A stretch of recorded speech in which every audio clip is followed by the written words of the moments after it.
NSCN, GPRS আৰু সংযুক্ত মুক্তি বাহিনী অসম স্বাধীন সংগঠনৰ তৰফৰ পৰা অসম তথা পশ্চিমা দক্ষিণ পূব এছিয়াৰ সমূহ থলগিৰি ৰাইজলৈ উপনিৱেশিক ভাৰতৰ গণতন্ত্ৰ দিৱস বৰ্জনৰ যৌথ আহ্বান। ভাৰতীয় গণতন্ত্ৰৰ ফটাঢোল বজোৱা গণতন্ত্ৰ দিৱস পেৰেডটোৰ কলা পশ্চায়ত ঘনীভূত হৈ অসমৰ পোহৰক গ্ৰাস কৰিবলৈ আকৌ এবাৰ ভুমুকি মাৰিব নচলা পইচা উলটি অহাৰ দৰে। গণতন্ত্ৰত ৰাইজ সাৰ্বভৌম হ'ব লাগে, কিন্তু ভোটৰ ওপৰত দান হৈ ভাৰত আকৌ বিভিন্ন প্ৰদেশেৰে গঠিত সংযুক্ত দেশ। সেয়ে কেন্দ্ৰীয় শাসনৰ প্ৰভুত্ব সৰ্বেসৰ্বা। ভাৰতীয় গণতন্ত্ৰত আস্থা ৰখা অসমৰ জনগণে এই দুমুখীয়া ৰাজনৈতিক চৰিত্ৰই বৰ অসমৰ ভেটিৰ ওপৰত কুঠাৰাঘাত কৰি চাওলুং চুকাফা স্বৰ্গদেৱে পুনৰ শৃংখলিত কৰা চাৰিপীঠ আজি ছিন্ন ভিন্ন অঞ্চল ফটাচিটা এখন থলপথ হৈ পৰা নজনা কথা নহয়। ভাৰতীয় শাসকে যি ঔপনিৱেশিক চৰিত্ৰ চিনাকিৰে বৰ অসমক সাংবিধানিক অস্ত্ৰোপচাৰেৰে কাটি ছিঙি আই অসমৰ পৰিচয় নিশেষ কৰি তুলিছে, এই ক্ষীণ অসম ভূমিৰ পুতলা ৰাজনৈতিক প্ৰশাসনে কেন্দ্ৰীয় প্ৰশাসনৰ ভৰি চুই অৱশিষ্ট অসমীক এক দেশ এক বেশ এক ভাষা দৰ্শনৰ ওপৰত তুলনীয়া যিহেন হৈ সমৰ্পণ কৰিবলৈ পিছ নুহুকে। অসমত বৰ্তমান উপৰোক্ত সাংবিধানিক নিৰ্বাচনী প্ৰক্ৰিয়া তুংগত উঠিছে। ৰাইজক প্ৰতিনিধিত্ব কৰি অহা আৰু কৰিবলৈ টঙালি বন্ধা উদ্যমী প্ৰজন্মৰ প্ৰতিদ্বন্দ্বীয়ে জাতি মাতি কৃষ্টি ৰক্ষাৰ হেতু উদাত্ত ভাষণ দি অসমীয়া জাতীয়তাবাদৰ ডিঙৰাখনত উঠিবলৈ বেঙা মেলিছে। আশা কৰো প্ৰতিজন প্ৰতিদ্বন্দ্বীয়ে যোগ্যতা অৰ্জন কৰিবলৈ সমৰ্থ হৈছে, অৰ্থাৎ অন্ততঃ ভাৰতীয় সংবিধান আৰু আনবোৰ আইন তেৰা হবৰ নৱদৰ্পণত যাতে অসমৰ সম্পূৰ্ণ সক্ৰিয়তা বৰ্তাবলৈ দিহা উলিয়াব পাৰে। পিছে অসমত ৰাজনীতিৰ ক্ষেত্ৰখনত মিছা প্ৰতিশ্ৰুতিৰ ঢল বোৱাই অসমক উদ্ধাৰ কৰাৰ সপোন দেখুওৱা জঘন্য খেল খেলাত ব্যস্ত। সুস্থ পৰিপক্ক ৰাজনীতিৰ স্থান ক'ত?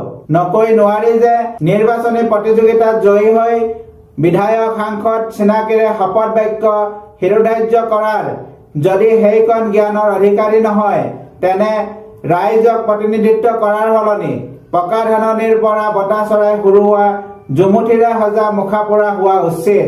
কিয়নো শপত বাক্যত হয়বৰ দি নহলে দিল্লীৰ প্ৰভুত্বৰ ওচৰত ভিত্তালিৰ কৰাৰ বাদে আন সৎ উদ্দেশ্য আমাৰ চকুত নপৰে।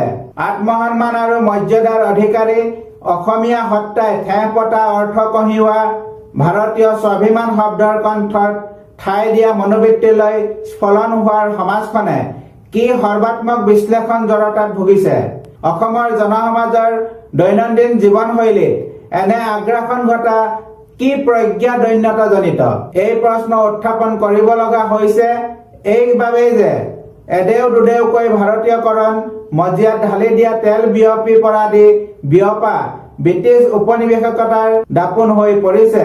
থলগিৰি অসমৰ অতীন্দ্ৰ প্ৰহৰী সংযুক্ত মুক্তি বাহিনী অসম স্বাধীন সংগঠনে অসমৰ প্ৰকৃত স্বাৰ্থ বিঘ্নিত হোৱাৰ প্ৰতি কাৰ্যক সময়মতে প্ৰতিৰোধ কৰি আহিছে আৰু কৰি যাব।